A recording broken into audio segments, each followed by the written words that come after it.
Hello everyone, let's begin with class 9th NCERT. The first chapter is what is democracy and why democracy. And before we begin with this chapter, let me show you a syllabus. The chapter clearly talks about the syllabus clearly talks about democracy in more than one ways. So here it is written democracy and diversity. The diversity chapter we have covered in our previous NCERTs. So we are going to study democracy here. Challenges to democracy is from class 10th chapter number 8, but still democracy has its essence in the class 9 chapter 1 also. So here it is complete democracy as a topic. Democracy concept क्या होता है, salient features क्या, locals have government elections, democracy in India and the world. Then again we can see, okay, so emphasis is upon democracy as a concept, and in this particular chapter you are going to see why democracy is established and why it is better than the other forms of government that prevail in the world.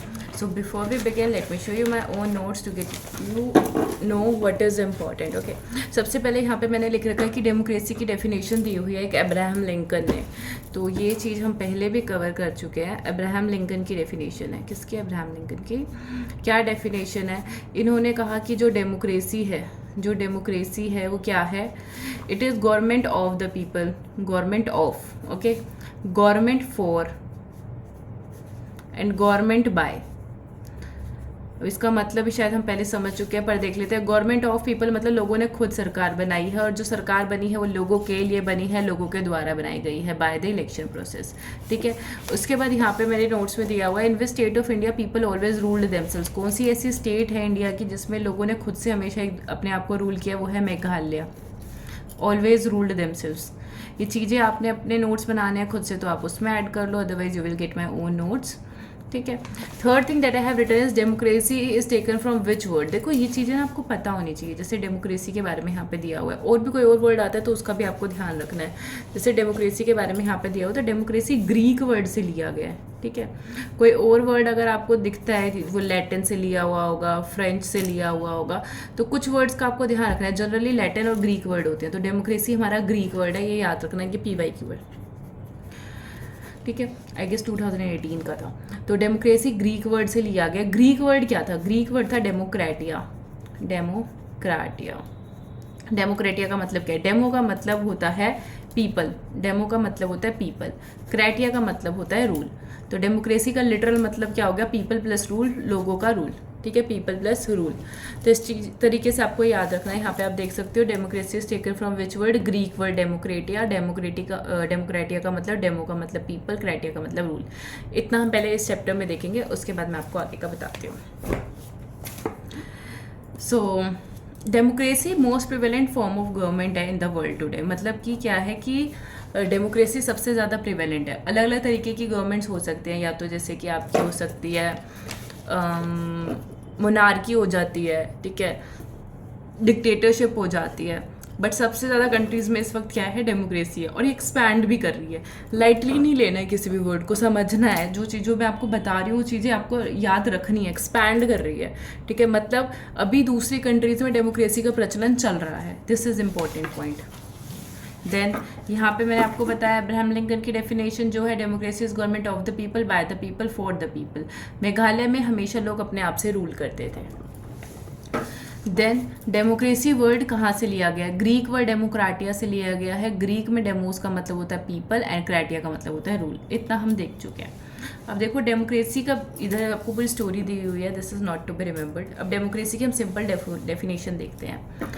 देखो किसी भी तरीके की democracy हो, कहीं पे भी हम किसी भी कंट्री में डेमोक्रेसी देखते हैं, तो उसका एक मेन फीचर है, जो सरकार है ना, गवर्नमेंट है, वो लोग खुद बना रहे हैं.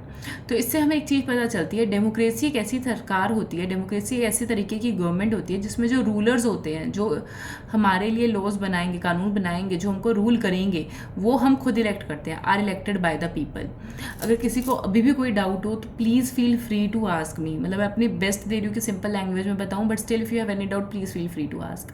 ये एक स्टार्टिंग पॉइंट है हमारा समझेगा कि डेमोक्रेसी एक ऐसी सरकार है जो लोगों ने खुद बनाई इलेक्शंस में पार्टिसिपेट करके.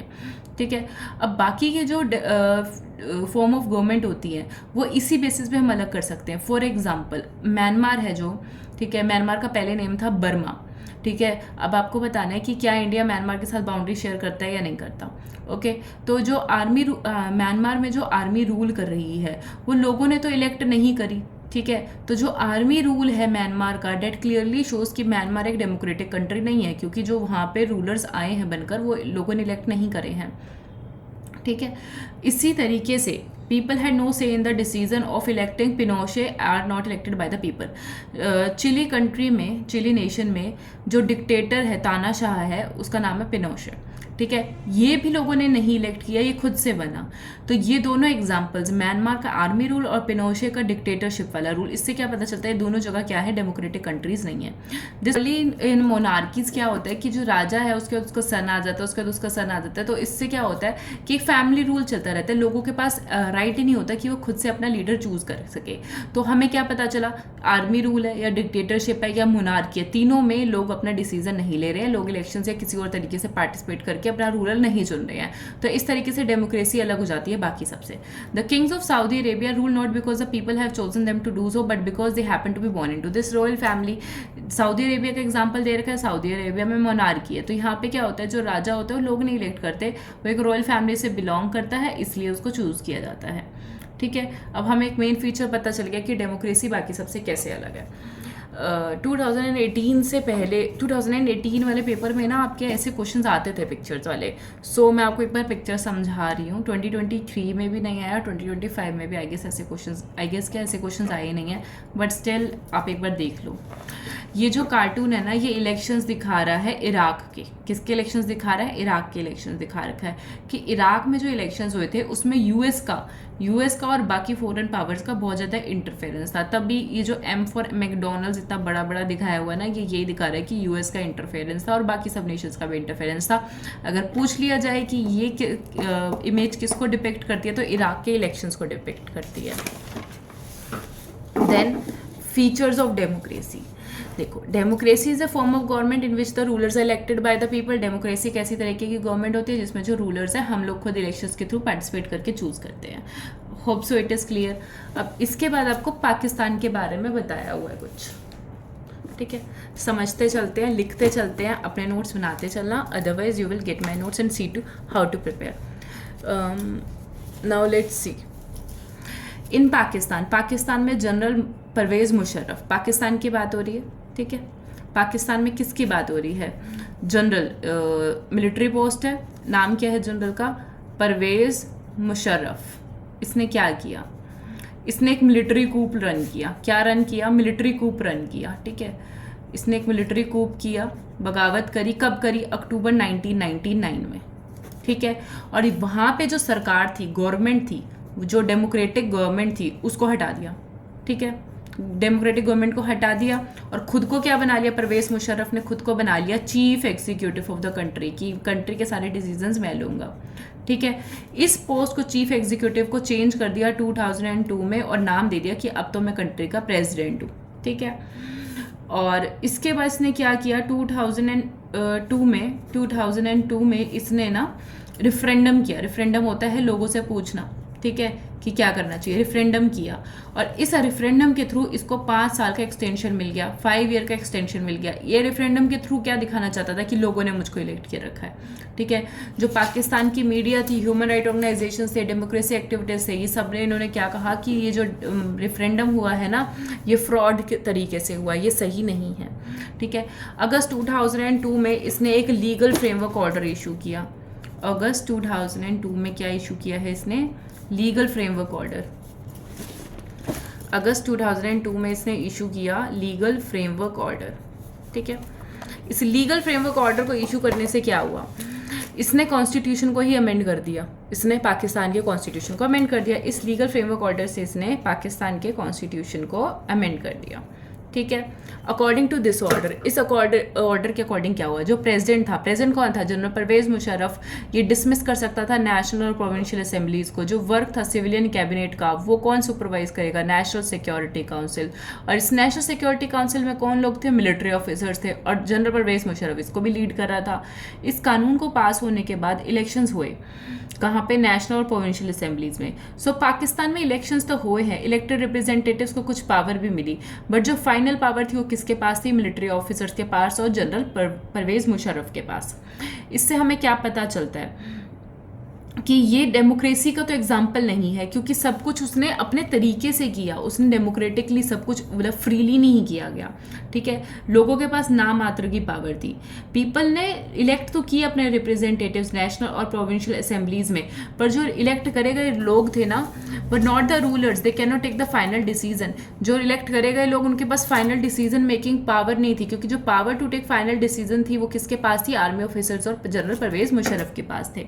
और जनरल परवेज मुशर्रफ और आर्मी ऑफिसर्स को लोगों ने इलेक्ट नहीं किया था।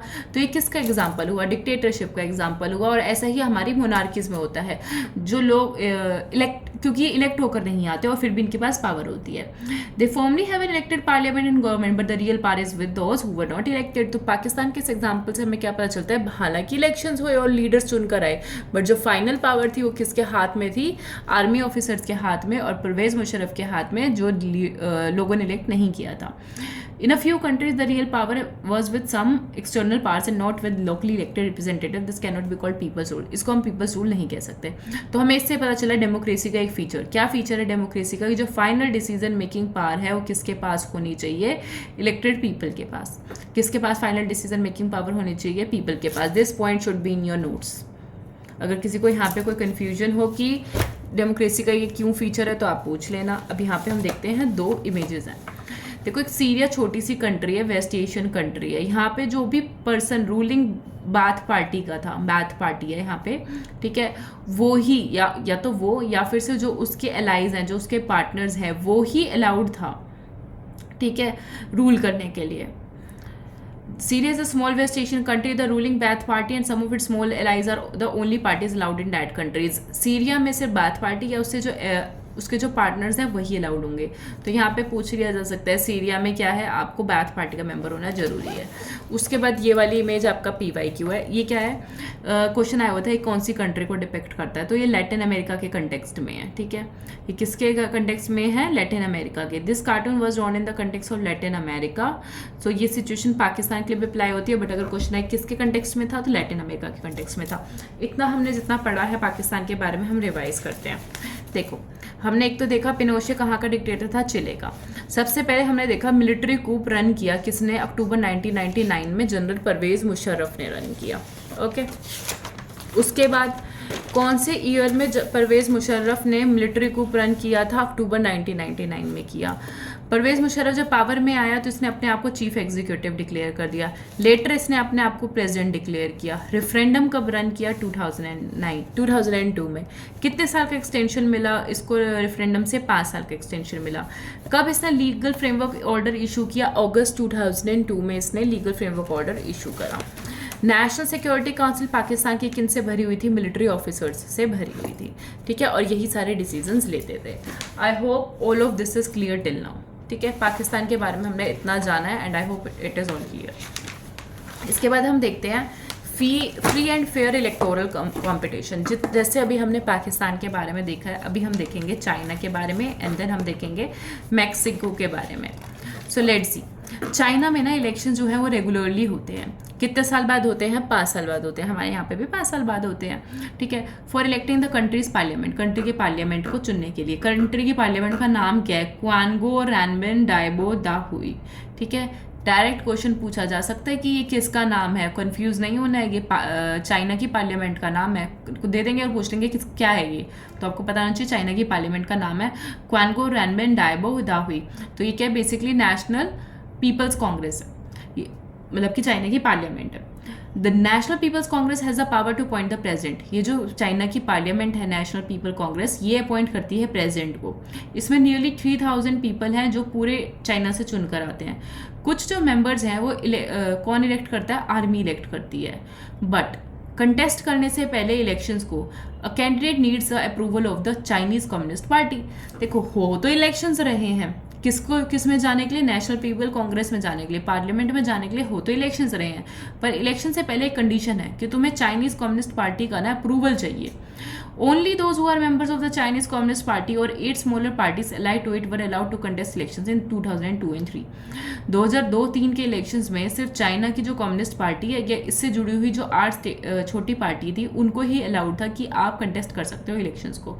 तो इससे हमको क्या पता चलता है, इससे हमको पता चलता है कि सिर्फ वही लोग अलाउड हैं जिसको ये कह रहे हैं. तो कहने के लिए तो तुम्हारे पास यहाँ पे तुम दिखा रहे हो कि हम इलेक्शंस हो रहे हैं, बट ये डेमोक्रेटिक इलेक्शंस नहीं है, क्योंकि अगर कोई चाइनीज कम्युनिस्ट पार्टीज के अगेंस्ट है तो वो तो आ ही नहीं सकता पार्लियामेंट में. The government is always formed with the communist party. हमेशा सरकार कौन बना रही है, कम्युनिस्ट पार्टी बना रही है. Now let's see here, name of China's parliament. Elections हमेशा 5 साल बाद होते हैं. चाइना की पार्लियामेंट का नाम है क्वानगो Renmin Daibiao Dahui, that is national people's congress. Around 3000 members हैं और हमेशा जो कौन बनकर आता है, चाइनीज कम्युनिस्ट पार्टी का ही कोई मेंबर बनकर आता है. अब इसके बाद हम जानेंगे मैक्सिको के बारे में. मैक्सिको इंडिपेंडेंट हुआ था 1930 में. क्या ईयर याद रखना है, डेफिनेटली याद रखना है. 1930 में मैक्सिको इंडिपेंडेंट हुआ और हर 6 साल बाद यहाँ पे इलेक्शंस होते हैं प्रेसिडेंट को चुनने के लिए. ठीक है, किसको चुनने के लिए, प्रेसिडेंट को चुनने के लिए. ये जो कंट्री है ना कभी भी डिक्टेटर या मिलिट्री रूल के अंडर नहीं रही है. आई गेस ये भी एक PYQ था कि कौन सी ऐसी कंट्री है जो मिलिट्री या डिक्टेटर रूल के अंडर नहीं रही है, और इससे रिलेटेड और भी क्वेश्चंस थे. बट 2000 से पहले क्या हो रहा था, 2000 तक क्या हो रहा था, हर इलेक्शन जो भी था वो कौन जीत रही थी, PRI जीत रही थी. PRI की फुल फॉर्म है इंस्टीट्यूशनल रेवोल्यूशनरी पार्टी. ठीक है, उल्टा है यहाँ पे, पहले आई की डेफिनेशन है, फिर आर की, फिर पी की. PRI की फुल फॉर्म है institutional revolutionary party. This was a PYQ. Okay, तो ऑपोजिशन पार्टीज जो है ना वो कंटेस्ट नहीं करती थी इलेक्शन. ऑपोजिशन पार्टी कंटेस्ट तो करती थी इलेक्शंस, बट हमेशा जीतता कौन था, इंस्टीट्यूशनल रेवोल्यूशनरी पार्टी ही जीतती थी. जो ये इंस्टीट्यूशनल रेवोल्यूशनरी पार्टी थी, PRI थी, ये बहुत सारे ट्रिक्स यूज़ करती थी जिसकी वजह से हमेशा जीतती थी. जो भी एम्प्लॉयड थे गवर्नमेंट ऑफिसेज में उसको कंपलसरी होता था कि वो इसकी पार्टी मीटिंग अटेंड करें. टीचर्स तो है गवर्नमेंट स्कूल के, उनको भी कहा जाता था कि वो PRI के लिए ही वोट करें. मीडिया को भी कहा जाता था कि आप ओपोजिशन की बात ना सुनो और हमारी चीज़ें दिखाओ. समटाइम्स जो पोलिंग बूथ थे वो चेंज कर दिए जाते थे एक जगह से दूसरी जगह पे, तो लोग वोट करने नहीं जा पाते थे. जो PRI थी, जो पार्टी थी ये वाली, ये बहुत ज़्यादा पैसे लगाती थी कैंपेन्स करने पर. तो ये इस तरीके से हमें पता चलता कि मैल फंक्शंस थे. ऐसा लग तो रहा था कि लोगों के पास real choice है, but clearly we can see people had not a real choice, but they were manipulated in one way or the other. There was no way the ruling party could be defeated even if people were against it. They are not fair election. तो ये आपको जो example बताए गए हैं Pakistan, China, Mexico का, ये क्या दिखाता है कि ये फेयर इलेक्शन तो नहीं हो रहे हैं. ठीक है, तो अब डेमोक्रेसी का एक और फीचर पता चल गया. डेमोक्रेसी का हमें क्या एक और फीचर पता चला है, in a democracy. So a democracy must be based on a free and fair election where those currently in power have a fair chance of losing. Very important point, and I guess it was in my test 2025 के मेरे paper में यही statement थी. Democracy based होती है free और fair election पे.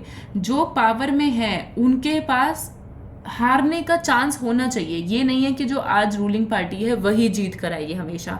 They should have a fair chance of losing. Please do remember these statements. The first statement that I told you was this one, okay, and the second statement that I am telling you is this one. Free fair elections होने चाहिए. जो party power में है उसके पास भी हारने का मौका होना चाहिए. ये नहीं है कि हर बार वही जीत के आएगी. अब एक और देख लेते हैं cartoon. This cartoon was titled building democracy. इस कार्टून का टाइटल था बिल्डिंग डेमोक्रेसी. ठीक है, ये बोरियां रख के डेमोक्रेसी बिल्ड कर रहे हैं. And was first publish in Latin American publication. ठीक है, लैटिन अमेरिकन में पब्लिश हुआ था. यहाँ पे मनी बैग्स ये सिग्निफाई करते हैं कि पैसों के बलबूते पे डेमोक्रेसी को खड़ा किया जा रहा है.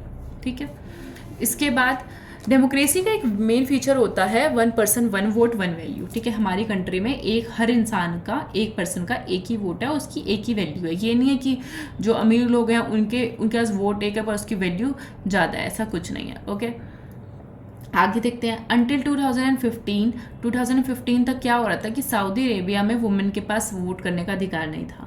एस्टोनिया ने अपने सिटीजनशिप रूल्स इस तरीके से बनाए हुए थे कि जो लोग थे रूलिंग रशियन माइनॉरिटी के, उनको वोट करने का अधिकार नहीं मिल पाता था. ठीक है, फिजी में जो इलेक्टोरल सिस्टम था वो इस तरीके से था कि जो इंडिजीनियस फिजी हैं, जो वहाँ के फिजी के ओरिजिनल लोग हैं, उनकी वैल्यू ज़्यादा होती थी वोट की, और इंडियन फिजी की कम होती थी. ये तीनों आपने याद रखने हैं. ठीक है। डेमोक्रेसी का एक मेन फीचर है कि हर एडल्ट सिटीजन के पास एक वोट होना चाहिए और हर वोट की इक्वल वैल्यू होनी चाहिए। इतना आप यहाँ पे दोबारा रिपीट करते हैं। देखो, मैक्सिको इंडिपेंडेंट हुआ 1930 में। 6 साल बाद इलेक्शंस होते थे प्रेसिडेंट चुनने के लिए। कभी भी मिलिट्री रूल के अंडर नहीं गया मैक्सिको, हमेशा 2000 तक जीत कर आती थी institutional revolutionary party, PRI short form है। सऊदी अरेबिया में 2015 तक वुमेन के पास राइट टू वोट नहीं था। चाइना की जो पार्टी है उसके साथ 8 और पार्टीज अलाउड होती थी, मतलब 8 और उसके अलाइड पार्टनर्स थे। इसके बाद कौन सी ऐसी कंट्री है जिसमें सिटीजनशिप रूल्स इस तरीके से बनाए गए हैं कि रशियन माइनॉरिटी के पास कम अधिक मतलब बहुत मुश्किल हो जाता है राइट टू वोट गेन करना, वो है एस्टोनिया। ठीक है, ये सब आपको यहाँ तक पता होना चाहिए। Then let's see this figure. Okay, यहाँ पे इस फिगर में क्या दिखाया हुआ है, इराक के इलेक्शंस के बारे में दिखाया हुआ है। इराक से रिलेटेड हमने एक ये वाली वीडियो भी देखी थी। ओके, सॉरी इमेज देखी थी। यहाँ पे इराक के बारे में बताया हुआ है। इराक में जब इलेक्शंस हुए सद्दाम हुसैन के राइम को ओवरथ्रो करने के बाद ये बताया हुआ है। तो यहाँ पे क्या बताया हुआ है, at last one man one vote, I like it better when I was a one man and one vote. कि इसमें बताया हुआ कि सद्दाम हुसैन के राइम को ख़त्म होने के बाद सबके पास एक वोट और एक वोट आया, उसकी इक्वल वैल्यू हुई। ठीक है। देन जिम्बाब्वे के बारे में बताया हुआ है यहाँ पे, अब हम वो देखेंगे। आपने आई गेस मैंने कहीं पे गलती करी थी किसी वीडियो में, तो आप इस चीज़ को याद रखना। 61 कॉन्स्टिट्यूशनल अमेंडमेंट एक्ट आपका 1988 में आया था, बट ये लागू 1989 में हुआ था। Please do remember this. अब हम जिम्बाब्वे के बारे में देखते हैं। Zimbabwe attend independence from white minority rule in 1980। ठीक है, जिम्बाब्वे को कब इंडिपेंडेंस मिली है, वाइट माइनॉरिटी रूल से। मतलब कि आज़ाद किससे हुआ है, वाइट से, अंग्रेजों से आज़ाद हुआ है। माइनॉरिटी रूल मतलब कि कम अंग्रेज थे। ठीक है, इन्होंने आके किस पे रूल किया, जिम्बाब्वे पे। कब आज़ाद हुआ है जिम्बाब्वे, 1980 में। Since in the country has been ruled by ZANU PF, जब से आज़ाद हुआ एक ही पार्टी रूल कर रही है, वो है ज़ानू PF। ठीक है, the party led the freedom struggle, यही पार्टी थी जिसने फ्रीडम स्ट्रगल को लीड किया था। जैसे हमारे यहाँ पे कांग्रेस पार्टी थी जिसने आज़ादी दिलवाई, यहाँ पे ज़ानू PF थी। ठीक है, इसका जो लीडर था रॉबर्ट मुगाबे, PYQ है, इसका जो लीडर था रॉबर्ट मुगाबे, इसने रूल किया कंट्री को इंडिपेंडेंस के बाद। मतलब कि 1980 के बाद रॉबर्ट मुगाबे ही रूल कर रहा था। Elections were held regularly and always the party was winning. Okay, elections हो रहे थे, हमेशा यही पार्टी जीत रही थी। President Mugabe was popular, president Mugabe बहुत ही फेमस था, बट ये अनफेयर मीन्स यूज करता था इलेक्शंस में। Over the years his party change the constitution several times to increase the powers of the president and make him less accountable. धीरे धीरे इस पार्टी ने क्या किया, कॉन्स्टिट्यूशन को चेंज करते रहे। जो रॉबर्ट मुगाबे था उसने अपनी जो पावर थी उसको बढ़ाता रहा और खुद कम अकाउंटेबल होता रहा कॉन्स्टिट्यूशन में अमेंडमेंट्स करके। अपोजिशन पार्टी के जो वर्कर्स थे उनको हैरेस किया जाता था और उनकी मीटिंग्स नहीं होने देते थे। पब्लिक प्रोटेस्ट और डेमोन्स्ट्रेशंस अगर इसके अगेंस्ट होती थी तो उसको इलीगल करके बैन कर दिया जाता था। There was a law that limited the right to criticise the president, कानून बना दिया कि आप प्रेसिडेंट को क्रिटिसाइज नहीं कर सकते हो। टेलीविजन और रेडियो को गवर्नमेंट कंट्रोल करने लगी। There were independent newspapers independent तो थे, बट कोई भी अगर जर्नलिस्ट गवर्नमेंट के अगेंस्ट बोलता था तो उसके साथ हैरेसमेंट होती थी। तो government ignored some court judgments and went against it and pressurized जजेस। He was forced out of office in 2017। तो 1980 के बाद तो ये रूल ही करे जा रहा था। 2017 में इसको प्रेशराइज किया गया, फोर्सफुली इसको ऑफिस से बाहर निकाल दिया गया। ये एग्जाम्पल क्या दिखाता है, ये एग्जाम्पल दिखाता है कि जो popular approval of the rulers is necessary in a democracy but it is not sufficient. कि आप बेशक आ जाओ, बट अगर आप एक ऑटोक्रेट की तरह बिहेव करने लग जाओगे, एक अगर कोई भी पर्सन जो लीड कर रहा है, रूल कर रहा है, वो तानाशाह बन जाएगा। ठीक है, और डेमोक्रेसी के साथ अच्छे से फंक्शन नहीं करेगा, तो फाइनली क्या होगा कि जो लोग हैं वो उसको ऑफिस से बाहर निकाल देंगे या फिर से लोग रेवोल्यूशन करेंगे उसके अगेंस्ट। तो यहाँ पे यही बताया हुआ है कि in a democracy a democratic government rules within limit set by the constitutional law and citizens right. एक डेमोक्रेटिक गवर्नमेंट किस तरीके से रूल करती है, एक डेमोक्रेटिक गवर्नमेंट इस तरीके से रूल करती है कि जो कॉन्स्टिट्यूशन ने एक पर्सन पे लिमिट लगाई हुई है, सिटीजन पे लिमिट लगाई हुई है उसके राइट्स की, उसको फॉलो करना होता है सरकार को। ये नहीं कि गवर्नमेंट किसी भी तरीके से फंक्शन करे, कॉन्स्टिट्यूशन बना हुआ है उसके अकॉर्डिंग ही फंक्शन करना होता है। ओके, इसके बाद यहाँ पे एक इमेज दी हुई है याहू गूगल सिस्को। ये इमेज कहाँ की है, ये Chinese government block free flow of information on the internet by placing Googles and this. ठीक है, चाइना के ऊपर है कि चाइना जो है गूगल याहू सिस्को ऐसी साइट्स को भी बैन करके रखती है, रिस्ट्रिक्शंस लगा के रखती है। ठीक है, अब हम जितना हमने पढ़ा उसको हम समराइज कर रहे हैं। 4 चीज़ें पढ़ी हैं, ठीक है। रूलर जो है डेमोक्रेसी में वो major rulers elected by the people take all the major decision. जो रूलर्स हम इलेक्ट करते हैं वो मेजर डिसीजंस लेते हैं। इलेक्शन जो है हमें एक फ्री चॉइस देते हैं, फ्री एंड फेयर इलेक्शन जो है हमको चॉइस देते हैं कि हम अपने जो रूलर्स हैं आज के टाइम पे जो रूल कर रहे हैं उनको भी हटा सकें। ये जो चॉइस और अपॉर्चुनिटी है ये सभी पीपल को इक्वल बेसिस पे मिलने चाहिए, मतलब कि 1 वोट 1 वैल्यू। जो एक्सरसाइज है इस चॉइस की लिमिट्स टू गवर्नमेंट भी limited by basic rules of the constitution citizens right. Constitution जो है लिमिट लगाकर चलता है किस पे, सरकार पे भी और जो पीपल है उन पर भी, ठीक है। अब इसके बाद हम देखेंगे कि वाई डेमोक्रेसी को क्यों चुनना चाहिए rather than other forms of the government. इतना हम पहले देख लेते हैं। जिम्बाब्वे को इंडिपेंडेंस 1980 में मिला, वाइट माइनॉरिटी रूल से मिला। जानु पीएफ पार्टी थी, इसका जो पर्सन था रॉबर्ट मुगाबे था। इसको फाइनली 2017 में ऑफिस से बाहर निकाल दिया, ठीक है। अब हम देखेंगे कि डेमोक्रेसी को क्यों चुना गया। देखो डेमोक्रेसी के ना कुछ अगेंस्ट में भी पॉइंट्स दिए हुए हैं, ये याद रखने हैं। अगर नोट्स में से रिवाइज करोगे तो ये पॉइंट्स लिख लेना, otherwise I am telling you very frankly ये खुद से बुक रिवाइज करनी है बार बार। देखो डेमोक्रेसी के अगेंस्ट भी कुछ पॉइंट्स है। ये नहीं कि डेमोक्रेसी बेस्ट है, ठीक है। जितनी भी चीज़ें मतलब डेमोक्रेसी बेस्ट है from the options that are available to us, but democracy में भी कुछ खामी है। तो क्या खामी है? Leaders keep changing in a democracy, this leads to instability. Leaders बदलते रहते हैं तो स्टेबिलिटी नहीं रहती, सरकार बदलती रहती है। Democracy is all about political competition and power play, there is no scope for morality. Democracy में पॉलिटिकल कॉम्पिटिशन और पावर प्ले होता है तो मोरालिटी की कोई जगह नहीं है, नैतिक मूल्यों की कोई जगह नहीं है। लोग गलत तरीके से भी विन करते हैं। So many people have to be consulted in a democracy that it leads to delay. Democracy में डिलेज होते रहते हैं क्योंकि बहुत सारे लोगों से कंसल्टेशन करनी पड़ती है। Elected leaders do not know the best interest of the people, it leads to bad decisions. ये नहीं है कि जो लीडर्स चुनकर आते हैं उन्हें हमारे लिए क्या अच्छा है वो सब कुछ पता हो, ठीक है। सबका अपना अपना अच्छा हो सकता है, सबको ऐसे लगता है मेरा जो डिसीजन है वो बेस्ट है। तो कुछ कई बार जो डिसीजन होते हैं वो बैड डिसीजंस भी हो सकते हैं।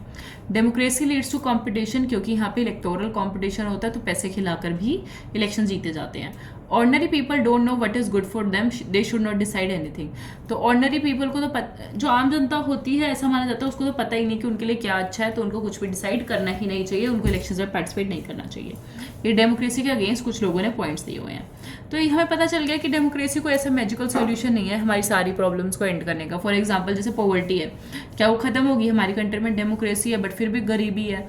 तो डेमोक्रेसी हर चीज़ का सॉल्यूशन तो नहीं है, बट जितने भी ऑप्शन हमारे पास अवेलेबल है उनमें से बेस्ट है। Democracy is a form of government only ensures that people take their own decision. Democracy is a form of government का सबसे बेस्ट फीचर क्या है कि लोग अपने डिसीजन खुद देते हैं।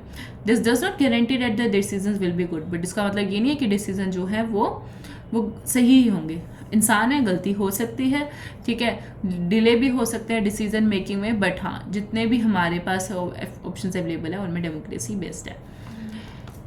यहाँ पे आपको दिया हुआ है कार्टून, सारे कार्टून याद नहीं रखने हैं, मैं आपको थोड़ा बहुत बता रही हूँ, याद रखना, थोड़ा बहुत भी याद रह जाए तो बहुत है, ठीक है, क्योंकि लास्ट 2 टाइम से तो आए नहीं हैं, ठीक है, मैं करके गई थी तो मैं इसलिए आपको बता रही हूँ।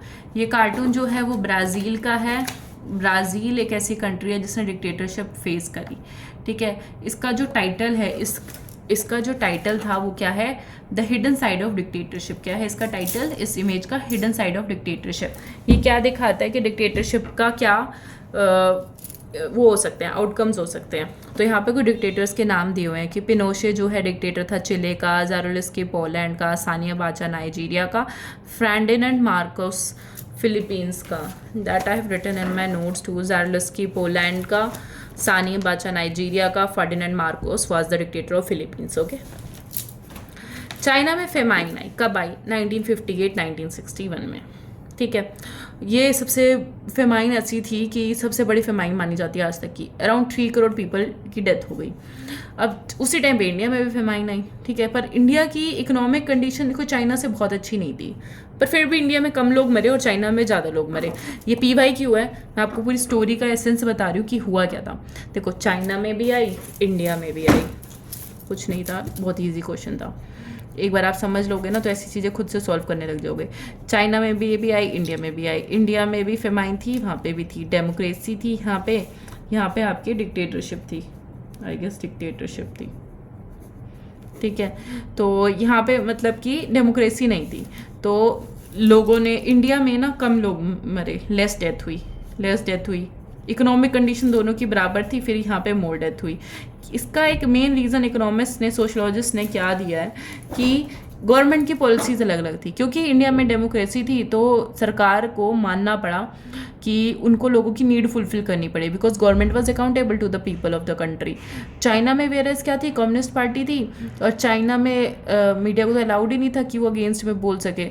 तो the media was the government was basically not accountable to the people, तो इसलिए वहाँ पे ज़्यादा लोगों की डेथ हुई। Democracy is better than any other form of government in responding to the needs of the people. Democracy better है अगर लोगों की नीड्स को देखा जाए तो।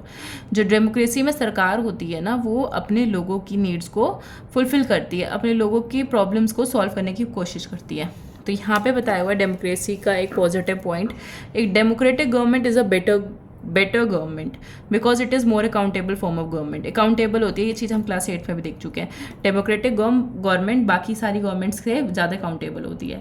डेमोक्रेसी किस पे बेस्ड होती है, कंसल्टेशन और डिस्कशन में, क्योंकि जो डेमोक्रेसी में डिसीजंस लिए जा रहे हैं पार्लियामेंट में, वो आपके डिस्कस करके लिए जा रहे हैं। Democratic decision always involve many persons, discussions and meeting.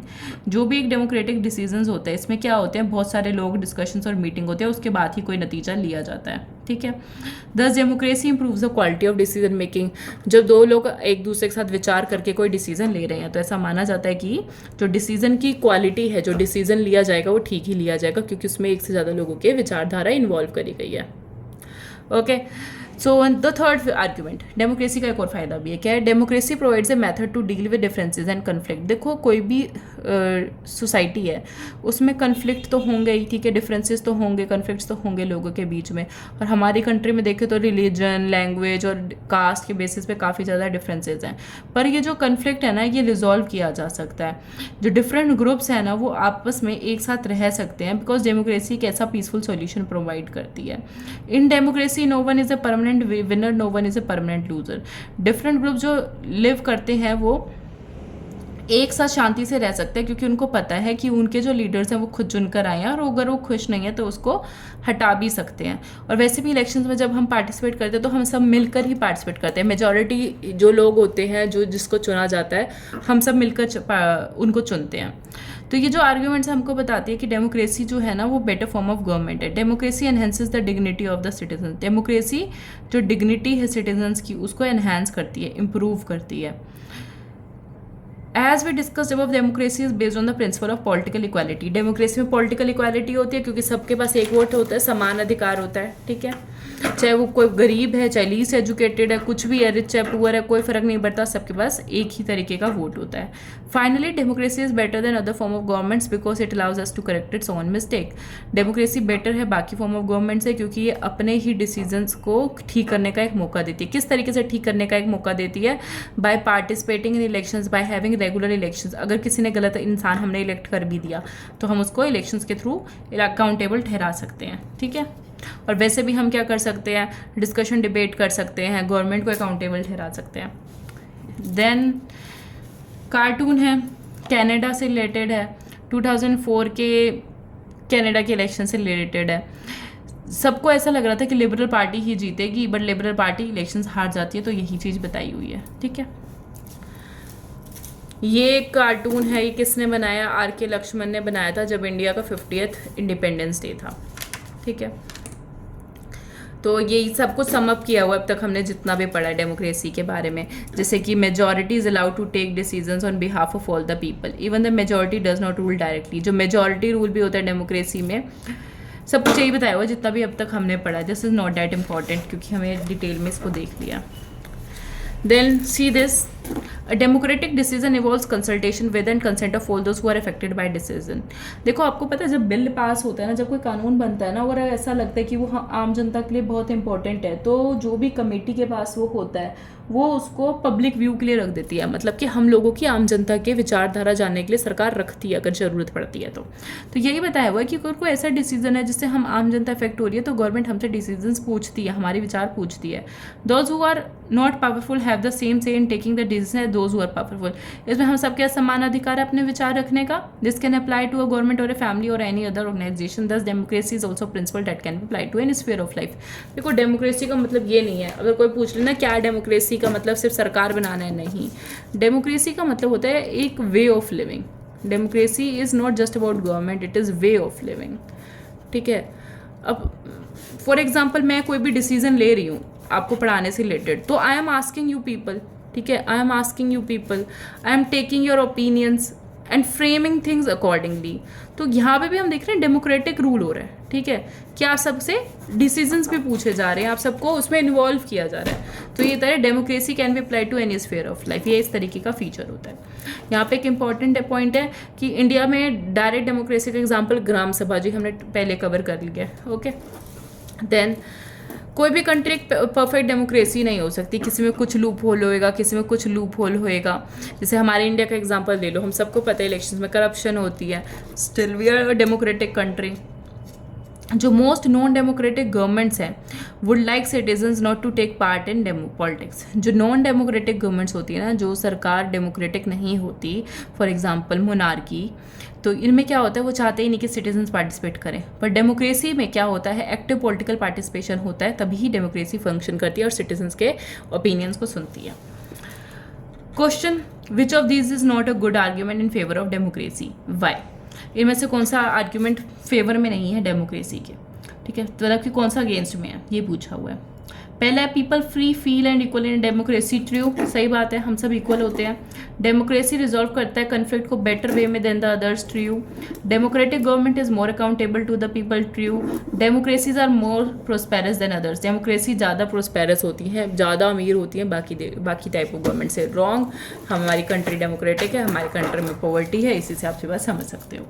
फिर पूछा हुआ है which of this is not a valid reason for arguing that there is a lesser possibility of a mine and democratic country.